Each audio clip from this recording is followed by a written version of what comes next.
우리의 삶 가운데서 가장 이해받고 사랑받아야 될 사람에게 배척당하고 오해를 받는 것처럼 괴로운 때는 없습니다.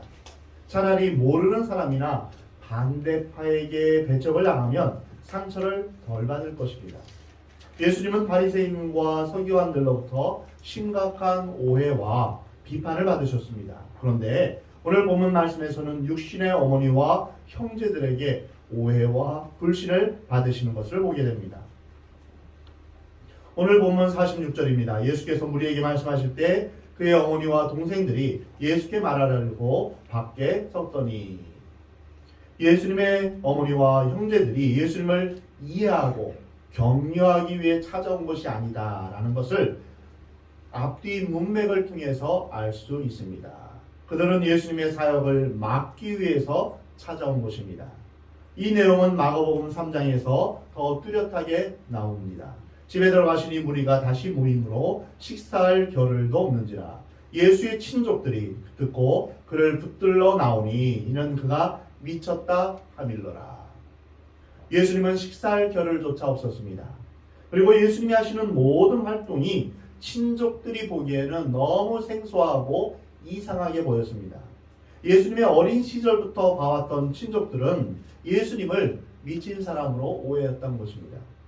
식사를 거르면서까지 무리하게 고된 사역을 하고 있다든지, 끊임없이 바리새인들과 서기관과 충돌하고 있는 모습, 또는 보통 사람으로서는 할 수 없는 기적을 베풀고 있다는 이 소문들이 가족들에게 들려왔던 것입니다. 마가복음 3장에서도 본문과 비슷한 내용이 있습니다. 그때 예수의 어머니와 동생들이 와서 밖에 서서 사람을 보내어 예수를 부르니, 아마 예수님이 말씀을 가르치시는 동안에 사람이 많이 모였기 때문에 예수님이 있는 곳에 들어갈 수 없었을 것입니다. 그래서 사람을 시켜서 잠시 나오게 한 것 같습니다. 누가복음 8장에서는 예수의 어머니와 그 동생들이 왔으나 무리로 인하여 가까이 하지 못하였다라고 기록되어 있습니다. 마태, 마가, 누가복음의 기록을 보면 예수님의 어머니와 동생들 중에서 특별히 주축이 되어서 행동했던 인물은 어머니 마리아입니다. 요셉에 대한 기록이 없는 것을 보면 이때 요셉은 이미 죽은 것으로 추측됩니다. 그리고 동생들은 어머니의 의견에 따라서 동행한 것으로 보여집니다. 마태, 마가, 누가의 기록에 의하면 어머니가 먼저 그 이름이 쓰여져 있습니다. 마리아는 어떤 사람입니까? 예수님의 사역 초기, 특히 요한복음 2장을 보면 예수님의 신성을 누구보다도 인정했던 사람입니다. 그뿐 아니라 그 자신이 예수님을 잉태할 때 남자를 통해 잉태한 것이 아니라 성령을 통해서 한 것을 누구보다도 잘 알고 있습니다. 그럼에도 불구하고 그녀는 예수님에 대한 신앙적인 이해보다는 인간적인 이해 쪽으로 기울어져 있음을 볼 수 있습니다. 이것은 마치 베드로가 예수님을 지극히 사랑하고 또한 예수님 앞에 충성했지만 그의 충성과 사랑이 인간적이었던 것과 같은 것입니다. 베드로는 십자가를 지려는 예수님에게 주여 그리하지 마옵소서 이렇게 만류했습니다. 이것은 인간적으로는 충성이요 헌신이지만 신앙적으로 보면 하나님의 일을 막는 거였습니다. 이때 예수님은 베드로를 향해서 사탄아 내 뒤로 물러가라. 내가 하나님의 일을 생각하지 아니하고 도리어 사람의 일을 생각하는도다. 이렇게 책망하셨습니다. 이것이 바로 사탄의 간교하고 교활하게 공격하는 방법입니다. 바리새인과 서기관을 통해서 하는 비판과 공격, 외부로부터 오는 공격은 쉽게 구분할 수 있습니다. 적대적인 세력의 공격은 눈으로 잘 볼 수 있는 사탄의 공격입니다. 그러나 가족이나 충성하는 사람들을 통해서 하나님의 뜻을 저버리게 하는 것은 아주 교활하고 또한 숨어있는 사탄의 공격입니다. 사람들은 가끔 이러한 영적 도전을 받을 때가 있습니다. 예수님은 이러한 영적 도전에 대해서 예리하게 판단하시고 이렇게 말씀하셨습니다. 오늘 본문 47절 말씀입니다.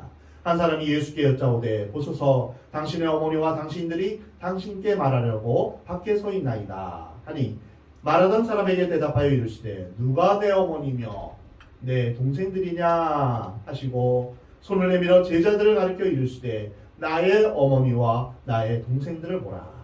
누구든지 하늘에 계신 내 아버지의 뜻대로 하는 자가 내 형제요 자매요 어머니니라. 이렇게 말씀하셨습니다. 여기서 주의할 것은 예수님이 가정이나 식구나 어머니를 무시하거나 배척한 것이 아니라는 것입니다. 예수님은 누구보다도 어머니를 사랑하셨습니다. 예수님은 누구보다도 가족을 사랑하셨습니다. 그 대표적인 예로 예수님이 십자가상에서 피를 흘리시면서 돌아가실 때 이때 사랑하는 제자 요한에게 어머니를 부탁했습니다. 예수님의 육신의 어머니를 평생토록 잘 돌봐달라고 부탁하신 것을 보면 결코 예수님은 어머니를 무시하거나 효도하지 않은 것이 아님을 알 수 있습니다. 그러면 예수님이 누가 내 모친이며 내 형제냐라고 하신 이 말씀은 무슨 의미일까요? 여기에 중요한 세 가지 뜻이 있습니다. 첫 번째로 하나님 나라의 가족은 인간관계 위에서 세워질 수 없다라는 것입니다. 이 세상의 나라는 모든 것이 인간관계 위에서 세워집니다. 시작됩니다. 혈연이라든지 지연이라든지 학연, 동문 같은 것은 이제 그것을 통해서 사회가 형성됩니다. 아무리 이념이 강한 집단이라 할지라도 이 인간관계의 끈은 피할 길이 없습니다. 필리핀이나 루마니아나 북한의 김일성 등은 모두 가족 권력 구조입니다. 그들이 가족을 동원시키지 않았다면 사태가 그렇게 심각해지지 않았을 것입니다. 권력을 잡고 자신의 부인과 아들 그리고 많은 일가 친척들을 권력 구조로 끌어들였습니다. 세상에는 로열 패밀리라는 것이 있습니다. 왕이나 대통령의 가족을 말합니다. 로열 패밀리로 태어나면 부족함 없이 한평생 부귀영화를 누리며 삽니다. 이것은 인간 사회가 필연적으로 가질 수밖에 없는 구조입니다. 또 정치 권력 구조를 보면 경상도 사람끼리 전라도 사람끼리 모이는 구조가 있습니다. 우리가 남이가 하면서 끼리끼리 모이는 그러한 모습들을 보이죠. 또 이것을 비슷하게 흉내내는 교회도 있습니다. 북한 사람들이 모이는 교회, 경상도 사람이 모이는 교회, 또는 호남 사람들이 모이는 교회, 또는 미국에서는 같은 인종이나 같은 언어를 쓰는 사람들이 모이는 교회가 많습니다. 이렇게 끼리끼리 동료가 모이는 것이 세상의 구조입니다. 선배냐 후배냐 몇 기냐를 따지고 가능하면 자기들끼리 사회 권력 구조를 이루고 인연 집단을 형성해 가면서 기득권을 형성해 가는 것입니다. 그러나 천국은 결코 이러한 인간관계로 맺어지는 구조가 아님을 예수님은 우리에게 말씀하십니다. 혈연과 지연과 학연이 중요하긴 하지만 그것은 세상에서의 인간관계뿐이고 천국에서는 아무 의미가 없다고 말씀하십니다. 두 번째로 그러면 하나님 나라는 어디에 기초하는가? 그것은 바로 영적 관계에서 천국 가족이 시작된다고 말씀하십니다. 초대 기독교인들은 다음과 같이 말했습니다. 그리스도인의 유일한 친척은 성도이다. 성도들이 우리의 가족이며 친척이다 라고 말했습니다. 요한복음을 보면 예수님의 형제에 대해서 이는 그 형제들까지도 예수를 믿지 아니함이로라 라고 요한복음 7장 5절에 기록되어 있습니다. 예수님의 형제들이 예수님을 믿지 않은 것입니다. 그렇다고 놀랄 일은 하나도 없습니다. 이것이 바로 혈연의 한계이기 때문입니다. 사실 가족이란 가장 가까우면서도 원수처럼 될 수 있는 관계입니다. 이 세상에서 형제끼리 싸우고 미워하고 원수된 사람들이 얼마나 많이 있습니까? 혹 우리 중에서도 무슨 이유에서든지 형제와 말하지 않고 서로 등진 사람들이 있을 수 있습니다. 심지어 어떤 때는 이 사람이 과연 내 형제일까? 과연 한 배에서 나왔나 싶을 정도로 원수 사이가 됩니다. 어떤 사람은 과연 내 부모가 나를 낳았을까? 혹시 나를 낳지 않은 것은 아닐까? 이런 생각을 하게 하는 부모가 있을 수 있습니다. 정말 이 애가 내 배에서 나왔나 싶을 정도로 속 썩이는 자녀도 있습니다. 그러므로 천국은 이런 인간관계 구조에 기초하지 않는다. 이 사실을 우리는 믿어야 합니다. 천국은 영적 관계에서 가족이 형성됩니다. 그러면 영적 관계, 영적 기초에 형성되는 천국 가족들의 기본적인 태도는 무엇일까요? 오늘 본문 50절 말씀입니다. 우리 함께 같이 읽겠습니다. 50절 말씀입니다. 시작. 누구든지 하늘에 계신 내 아버지의 뜻대로 하는 자가 내 형제요 자매요 어머니이라 하시라. 하나님 나라에 들어가는 기준은 바로 하늘에 계신 아버지의 뜻을 따라 순종하는 사람입니다. 하나님을 아버지라 부르며 하나님께 순종하는 것, 이것이 천국 백성의 삶의 원리입니다. 첫 번째 사람 아담의 죄는 하나님 말씀에 불순종하며 거역한 것입니다. 그래서 이 세상은 거역과 불순종, 반항의 역사, 또 마귀를 따라 살아가며 마귀의 종으로 사는 불행한 역사를 되풀이하고 있는 것입니다. 이 불순종의 고리를 끊고 예수 그리스도를 통해서 다시 아버지의 품으로 돌아온 사람들은 이제 순종의 길을 가게 되는 것입니다. 천국 가족은 피를 나눈 혈육이 아니라, 동창이 아니라, 한 지역에 같이 자란 사람이 아니라 하나님의 뜻을 따라 순종하는 사람들입니다. 하나님의 뜻에 순종하는 사람이 바로 하나님의 가족이라는 뜻입니다. 우리 부모님이 기도하니까 나는 천국 가겠지, 이런 생각을 하지 말라는 것입니다. 우리는 우리 각자의 믿음으로 천국에 가는 것입니다. 세상에서 부부가 같이 살다가 천국까지 같이 가면 얼마나 좋겠습니까? 그러나 어떤 부부는 한 사람은 데려감을 당하고 한 사람은 남게 될 수 있습니다. 친구나 가족 중에서도 한 사람은 구원을 받고 다른 사람은 심판을 받을 수 있습니다. 세상의 인간 관계가 천국 관계가 될 수 없습니다. 누가 그러면 천국 가족입니까? 요한복음 1장 12절 말씀, 영접하는 자, 곧 그 이름을 믿는 자들에게는 하나님의 자녀가 되는 권세를 주셨다라고 말씀하십니다. 바로 예수님을 영접한 사람, 예수님을 믿는 사람들이 하나님의 자녀가 되는 것입니다. 천국 가족이 되는 것입니다. 또 요한복음 17장 3절에서 영생은 곧 유일하신 참 하나님과 그가 보내신 자 예수 그리스도를 아는 것입니다. 이렇게 말씀하십니다. 여기서 안다라는 것은 피상적으로, 지식적으로 아는 것이 아니라 서로를 잘 아는 인격적인 만남에서 경험적으로 아는 것을 의미합니다. 이처럼 천국 가족은 예수 그리스도를 영접하고 예수님을 믿고 예수 그리스도를 아는, 경험에서 아는 사람들입니다. 입으로만 주여 주여 하는 사람들이 아닙니다. 하늘에 계신 아버지의 뜻대로 행하는 사람들이 천국 가족입니다. 교회에 출석하면서 입으로만 주여 주여 한다고 해서 하나님의 자녀가 되는 것이 아닙니다. 진실로 내 마음 가운데 내 삶을 통해서 하나님을 인정하고 예수 그리스도를 믿고 예수님을 주인으로 삼아 그 뜻대로 사는 사람만이 천국 가족입니다. 그러므로 이러한 영적인 관계에 기초하여 볼 때 우리는 서로 형제가 될 수 있고 자매가 될 수 있고 가족이 될 수 있는 것입니다.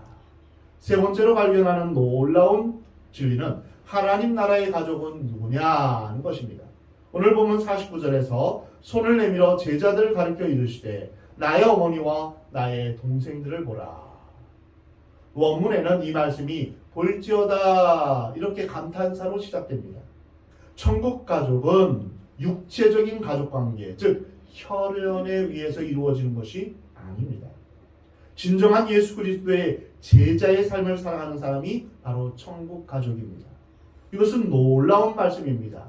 예수님은 앞서 마태복음 10장 37절에서 제자들을 향해서 아버지나 어머니를 나보다 더 사랑하는 자는 내게 합당하지 아니하고 아들이나 딸을 나보다 더 사랑하는 자도 내게 합당하지 않다라고 말씀하셨습니다. 예수님을 따르는 제자들에게 육체적 가족관계에 우선하는 사랑을 요구하셨던 것입니다. 이제는 예수님 자신도 예수님의 육체적 가족관계보다 제자들과의 관계를 우선시하겠다 하는 입장을 오늘 본문을 통해서 밝히신 것입니다. 하나님 나라에서 메시아이신 예수님과 제자들보다 우선하는 것은 없습니다. 이 둘의 관계는 이 세상에서 가장 밀접한 관계인 가족 관계보다 우선하는 천국 관계인 것입니다. 천국 가족인 것입니다. 이 진리는 영적인 모든 영역에서 다 이루어집니다. 예수님을 믿고 나면 친구의 개념도 달라집니다. 옛날에 그렇게 친하던 동창이나 술친구가 가까워지지 않습니다.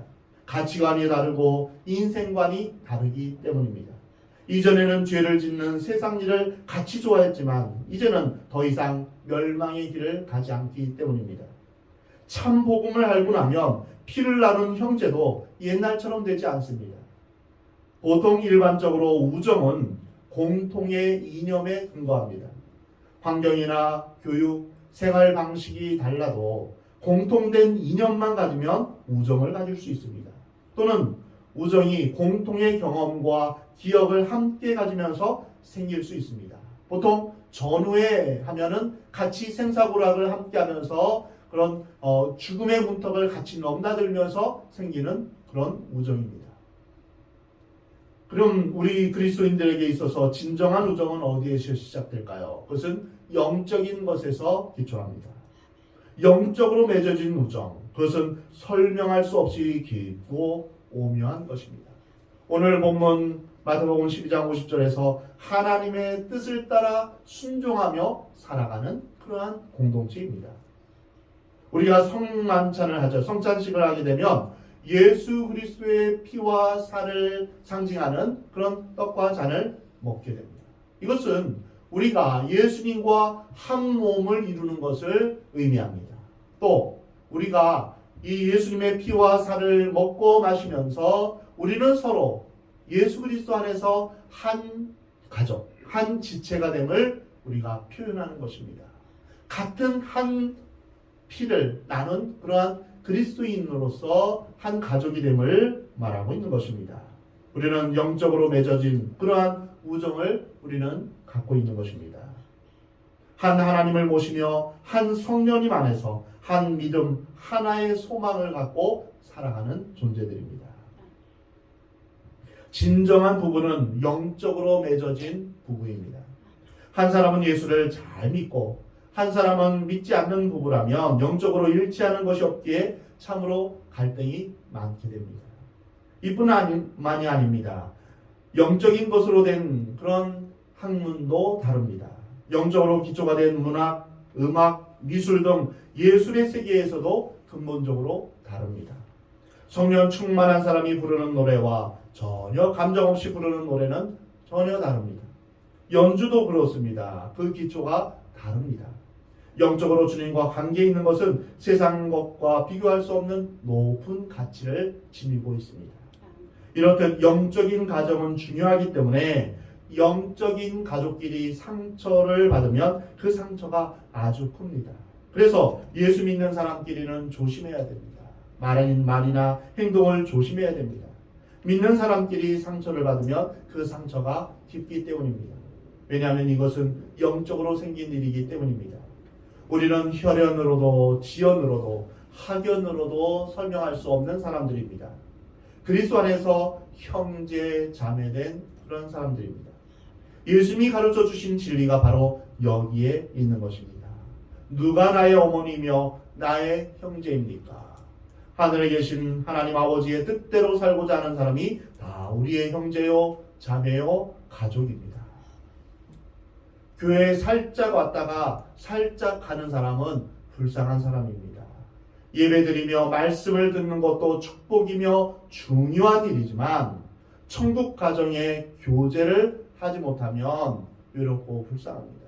저도 선교지에 있으면서 이제 어디 한 곳에 적을 두지 않고 여기저기 교회를 이제 다니면서 탐방을 해봤습니다. 그런데 대예배만 드리고 그냥 오려니까 전 마음이 조금 씁쓸하고 좀 외로웠습니다. 교제를 나눌 그럴 대상이 없었기 때문입니다. 우리의 신앙은 두 날개로 날아오릅니다. 날개 하나만 있으면 어떻게 날 수 있겠습니까? 이 두 날개는 무엇입니까? 바로 하나는 대예배입니다. 우리가 주일 예배, 이러한 공예배에 참여하는 것, 우리의 신앙에 있어서 정말 중요합니다. 이 대예배에 참여하는 것이 우리의 신앙을 성장하게 합니다. 그런데 또 하나의 날개가 있는데요. 그것은 바로 소그룹입니다. 이 소그룹에 참여하지 않으면 우리가 믿음이 성장할 수가 없는 것입니다. 세상 어디에 가서 우리가 위로를 받을 수 있겠습니까? 그러니 우리는 소그룹 모임에 꼭 참여해야 합니다. 소그룹 모임이 그렇게 좋을 수가 없습니다. 우리 교회에서는 점심 식사 후에 소그룹 모임, 즉 순모임을 가지는데요. 교제와 나눔을 합니다. 세 가지를 나눕니다. 첫 번째는 삶을 나누고, 두 번째는 말씀을 나누고, 세 번째는 기도 제목을 나눕니다. 삶을 나눈다는 것은 나를 통해 일하신 하나님의 은혜와 사랑을 나누는 것입니다. 나를 자랑하고 나를 드러내는 것이 아니라 나를 통해서 하나님께서 이렇게 일을 이루셨습니다. 하나님 앞에 감사합니다. 이렇게 서로의 삶을 나누면서 하나님께 영광 돌리는 것입니다. 두 번째로는 말씀을 나누는 것입니다. 주일 예배 때 받은 말씀을 가지고 내가 어떠한 삶을 살아가야 될지 결단하면서 이제 말씀을 나누는 것입니다. 그래서 서로가 각자 받은 은혜의 말씀을 나누면서 은혜가 배가가 되는 것입니다. 그리고 세 번째로는 기도 제목을 나눕니다. 그리고 그 나눈 기도 제목을 가지고 서로를 위해서 기도합니다. 세상에 어느 누가 서로 기도해주고 사랑해줄 수 있겠습니까? 만나면 사랑의 교제로 시간 가는 줄 모르고 교제합니다. 천국 가족이기 때문입니다. 성경 공부도 그렇습니다. 이제 성경 공부 2기를 시작하려고 합니다. 직장에 다니는 분을 위해서 평일 저녁에 또한 성경 공부를 하려고 합니다. 여러분, 성경 공부를 통하여서 예수님을 더 깊이 알아가고 또한 우리의 신앙이 깊이 있게 성장하는 그런 귀한 기회가 될 줄 믿습니다. 여러분, 많은 관심과 또한 신청을 해주시기 바랍니다. 여러분의 삶에 성도 간의 교제와 예수님을 알아가는 것에 우선순위를 두고 살아가시기 바랍니다. 그러면 이전보다 훨씬 풍성한 삶을 살 수 있을 것입니다. 사실 육체적인 가족 관계가 본능적이라 할지라도 가족이면 당연히 사랑해야 되는 것 아닙니까? 그럼에도 불구하고 가족 관계를 잘 유지하기 위해서는 서로를 향한 부단한 자기 부정과 또한 수고와 섬김이 있어야 됩니다. 어느 한쪽만 일방적으로 섬기고 어느 한쪽은 집안일을 하지 않는다면 그것은 억울하게 생각할 것입니다. 그래서 서로가 서로를 섬기는 일을 우리는 늘 꾸준히 해야 됩니다. 그럴 때 가족관계가 아름답게 지속될 수 있습니다. 이와 같이 영적 가족관계도 이런 아름다운 공동체를 세우기 위해서는 우리가 성령님 안에서 서로를 향한 자기 부정과 수고와 섬김이 절대적으로 필요합니다. 내가 섬기며 다른 사람도 섬기며 그래서 우리는 서로 섬기면서 공동체를 이루어갈 수 있는 것입니다. 에베소서에 보면 성령 안에서 하나 되게 하신 것을 힘써 지키라 라고 말씀하십니다. 우리는 이 세상에서 잠깐 보다가 그만 헤어질 그런 사람들이 아닙니다. 우리는 하나님 나라에서 영원토록 주님과 함께 교제할 그러한 사람들입니다. 그러니 이곳에서 우리는 서로 사랑의 교제, 천국 교제를 이루는 것을 우리는 연습하는 것입니다. 훈련하는 것입니다. 우리가 서로 사랑할 때 예수님은 우리를 인정하시고 칭찬하십니다. 우리가 서로 사랑하고 섬길 때 세상 사람들이 우리가 예수님의 제자인 것을 알게 됩니다. 인정합니다. 우리는 천국을 누리며 사는 외롭지 않은 사람들입니다. 찬송가 220장에서 사랑하는 주님 앞에 형제자매 한자리에 크신 은혜 생각하며 즐거운 찬송 부르네. 사랑하는 주님 예수 같은 주로 섬기나니 한 피바다 한 몸 이룬 형제여 친구들이요.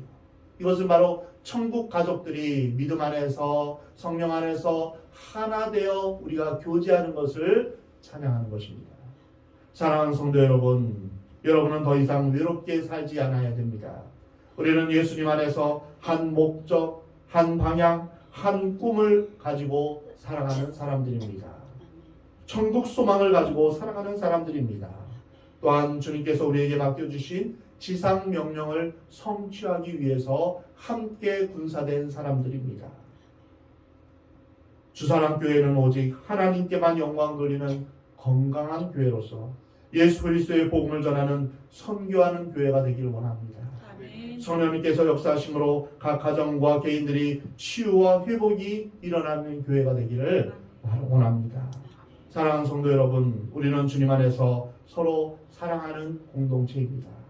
형제 자매가 실수하면 용서해 주어야 합니다. 또한 너무 비판하지 마시 바랍니다. 너무 의식하지 마시 바랍니다. 서로 격려하며 서로 위로하며 서로 지지하는 우리가 되기를 하나님은 원하십니다. 우리는 주 안에서 식구입니다. 형제 자매입니다. 예수 그리스도 안에서 우리는 한 피바다 한 몸을 이룬 사람들입니다. 사랑하는 성도 여러분, 주님의 사랑 안에서 우리가 서로 섬기며 서로 사랑하며 살아가기를 하나님은 원하십니다. 그래서 이 험한 세상을 살아가면서 서로 힘을 주고 용기를 주고, 그래서 우리의 만남과 교제 가운데 하늘의 위로와 소망이 있기를, 그리고 우리가 하나님 앞에서 능력을 힘입어 살아가기를, 서로 세워주며 살아가는 그런 공동체가 되기를 하나님은 원하십니다.